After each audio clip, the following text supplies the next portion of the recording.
నిడదవోలు కూటమి అభ్యర్థి కందుల దుర్గేష్ ప్రచారంలో దూసుకుపెంచారు.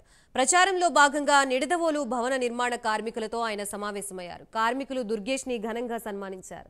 అనంతరం ఆయన మాట్లాడుతూ కార్మికులు మనసు పెట్టి భవనాన్ని ఎంతో అందంగా తీర్చిదిద్దుతారో రాజకీయ నాయకులు సైతం చిత్తశుద్ధితో ఎలాంటి అవినీతికి పాల్పడకుండా సమాజాన్ని తీర్చిదిద్దుతారన్నారు. కూటమి అధికారంలోకి వస్తే భవన నిర్మాణ కార్మికుల సంక్షేమ నిధిని పెంచుతామని హామీ ఇచ్చారు.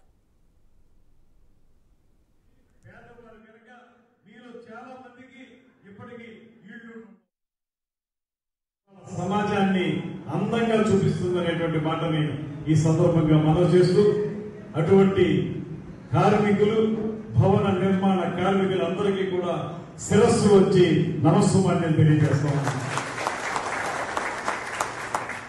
అయితే ప్రస్తుతం ఎన్నికలు జరుగుతున్నాయి కాబట్టి మేము కూడా కార్మికులమే, రాజకీయ కార్మికులు. ప్రస్తుతానికి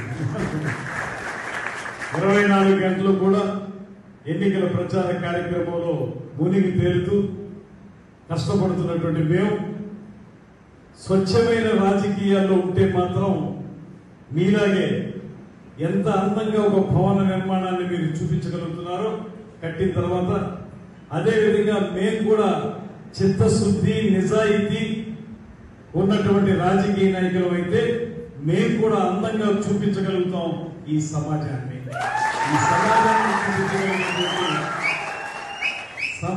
అందంగా చూపించగలిగేటువంటి విధానం రాజకీయ నాయకులు ఖచ్చితంగా ఉంటుంది. అయితే ఆ రాజకీయ నాయకులు అవినీతి పరులు కాకూడదు.